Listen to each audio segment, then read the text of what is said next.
up, everybody? Professional wrestler Chris Wilde back with another video on Eagles news. Now let's jump right into what was the Eagles 2020 draft. Probably the most controversial draft that the Eagles have seen in a very long time, if not ever. So let's get right into it, guys. With the 21st pick in the NFL draft, the Philadelphia Eagles select Jalen Reagor. I talked about this pick in a prior video, so I'm not going to go too much in detail with it now. But I do believe that it was a good pick. He fits this offense well, and he wasn't going to be available to them after pick 21, as I believe the Minnesota Vikings were going to take him. So they did pass on Justin Jefferson. We all know that they didn't trade up to get CeeDee Lamb, but I think Jalen Reagor is going to be a top quality wide receiver and will contribute right away. Now with the 53rd pick in the NFL draft in the second round, this is where the controversy begins and ends with Jalen Hertz, quarterback out of Oklahoma. Now, media and radio stations are talking about this in nauseam today, and there's good reason why. I mean, you basically kicked your quarterback in the nuts with this pick. No disrespect to Jalen Hertz. I think he is a great football player. I think he's worthy of a second-round pick. However, you have a franchise quarterback that you just paid or signed to a $100 million contract that got to the playoffs with nobodies on the team and did end the season healthy. And I know you're saying that he didn't play in the playoff game. He completed one pass. That was a basic cheap shot that would have taken anybody out of the game. I thought Carson had a really good year. So to draft a guy like Jalen Hertz in the second round, teams just don't draft quarterbacks in the second round to be backups. So there is some kind of underlying plan here that they're obviously not going to tell us, because everything they've said about making this pick is stupid. Now, guys like Colin Cowherd on the radio have said that this is actually a good idea for the Eagles since Carson hasn't been able to throw the last pass in an Eagles season for a long time. They've had 6 playoff games since he was drafted. He completed one pass in those 6 games because he's not available. At any point that Carson goes out, now you've got a guy that can come in and make some noise. Guys like Jimmy Johnson have went on to say that the most important player besides the quarterback is your backup quarterback. So there are some arguments on why this was a good idea. In the second round, I just don't see it, especially when you could have got a guy like Denzel Mims to, again, contribute right away with Jalen Reagor for Carson Wentz. Now, the Eagles did end up giving Carson some weapons. I'll get to that in a minute. But very, very curious pick here. This will go down as rather one of the best picks or the worst picks that for Howie Roseman, and really go to define who he is as a GM. Now let's go to pick 103. I did a little video on Devion Taylor. A little bit undersized but fast linebacker. I think that he's going to definitely need some coaching up, but he could contribute right away with the Eagles linebacking core. Not great. In the 4th round, and this is one of my favorite players of the whole draft, the Philadelphia Eagles, with the 127th pick, picked Kevon Wallace, safety out of Clemson.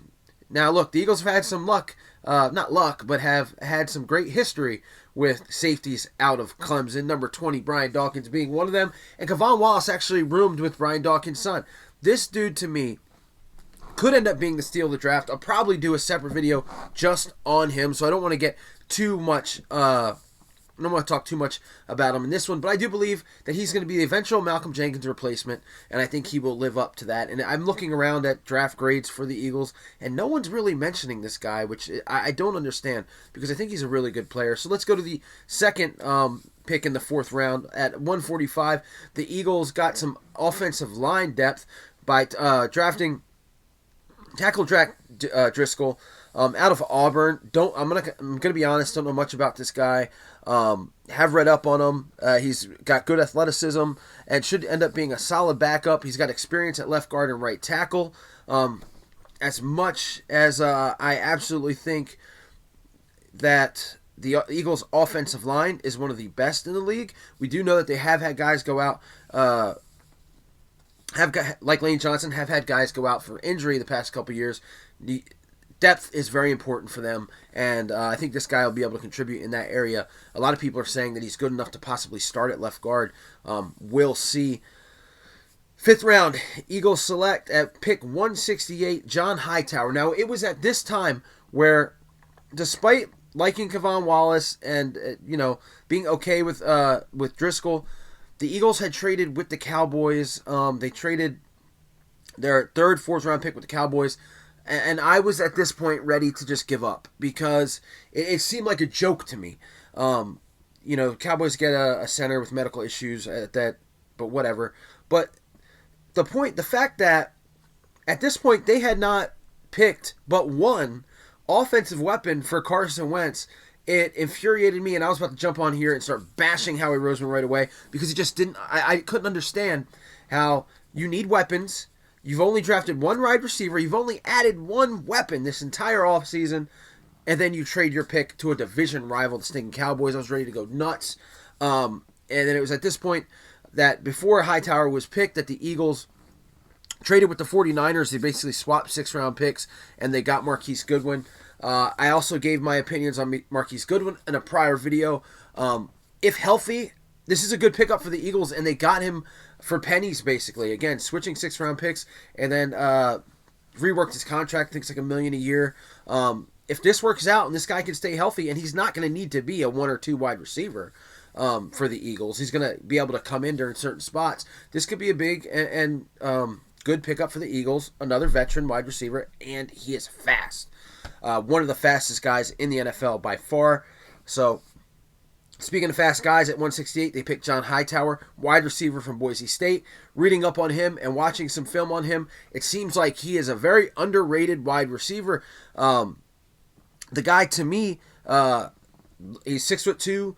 He ran a 4.43. Seems a little bit faster than that, but this is just another speed piece for the Eagles wide receivers. And I'm probably going to do a video on all these guys because they really added some big-time fast weapons for Carson Wentz. And I see this guy Hightower in the 5th round that we could be looking back and saying, wow, what a great pick in the 5th round as a Hightower. And I do believe he will contribute as well to the Eagles offense right away. Now we go to the 6th round, pick 196. The Eagles pick linebacker Sean Bradley out of Temple. Heard a lot about this guy. Now he is another undersized but fast linebacker. You see we got a little theme here, it seems like. And I think he'll have a chance on, maybe starting. This linebacking core for the Eagles is not great. So guys like this are going to be able to make a difference. And if not, he'll definitely be able to make a difference on special teams. I like it. Sean Bradley out of Temple. You go to the 6th round and pick 200. This next dude could be the sleeper of the draft. And that's Kez Watkins, wide receiver from Southern Mississippi. Look, this guy is another speed demon. Ran a 4.35. He's 6 foot tall, a little bit on, shorter side, 185 pounds. Dude's got really long arms. I just believe that he is a sleeper. However, on the negative side, he could end up just being another Shelton Gibson. But I don't think so. Kez Watkins, from what I've seen, from what I've read, is a guy that this is in any other draft, possibly a 4 or 5. And you look at these fast wide receivers. So now we went from only drafting Jalen Reagor and only adding Jalen Reagor to now Marquise Goodwin, John Hightower, Kez Watkins. I mean, this is going to be a very, very fast offense. It's going to be completely different than last year. But sticking with the draft, another steal to me. If he can stay healthy in the 6th round at 210, I'm not even going to pretend that I know how to say his name. Prince Tega Wanagohu,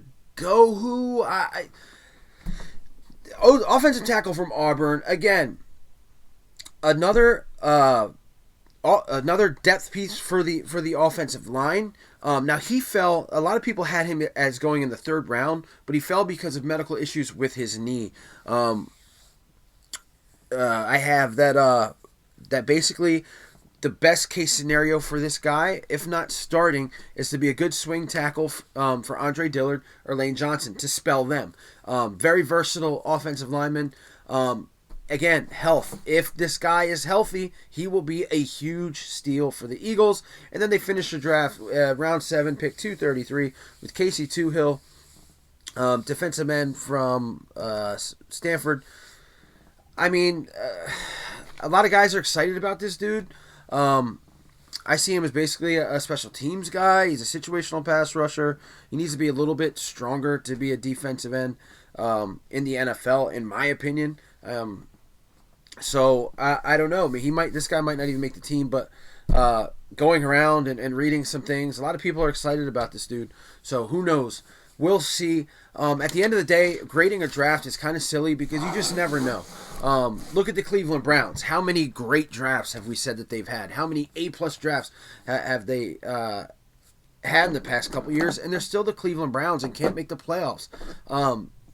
So it's really silly to me. But if you're holding a gun to my head and I had to grade this draft, I'm going to give the Eagles a C for right now because, and it's basically because of this draft is going to be known for the Eagles about Jalen Hertz. To pick him at 53 is very questionable. Again, a lot of different options for the Eagles at 53 when you have a bunch of needs. Now, in retrospect, let's say the Eagles picked Denzel Mims at 53, and then Carson Wentz, gets hurt during the season, and you have Nate Sudfeld come in and not do a great job or not be as dynamic as a Carson Wentz, then how much does Denzel Mims really do for the team? Not much when you don't got somebody that can throw him the ball. Now, if Carson Wentz, gets hurt and you have Jalen Hertz come in the game, throwing to Jalen Reagor, John Hightower, Marquise Goodwin, and not to mention Deshaun Jackson and possibly Alshon Jeffrey, obviously Jalen Hertz is going to be more to the team than a Denzel Mims would, or a linebacker, or a defensive end if they picked Epinesa. To me, it's a big if. A big what if that I didn't want to have to deal with coming into 2020. I myself would have rather just had a solid player at 53. Now the Eagles, besides Kavon Wallace, because he could play corner too, really did not address the cornerback position, which was their only need. Now they did sign a bunch of really, really good corners during the offseason. Basically, those guys are slot corners. I would expect the Eagles in free agency maybe to grab a corner here in the next couple of days. But we'll see, guys. So, look, that's it. I didn't want to make this video too long. Me and Little Carson, again, a C. This draft, my emotions were all over the place with this draft. I'm hoping that my gut feeling is that this is going to end up, some of these guys are going to end up playing big roles with the Eagles. We'll see, guys. I'm Professional Wrestler Chris Wilde, Little Carson. Thanks for watching. Share, like, subscribe. You know the deal. Go Birds, and I'll see you guys later.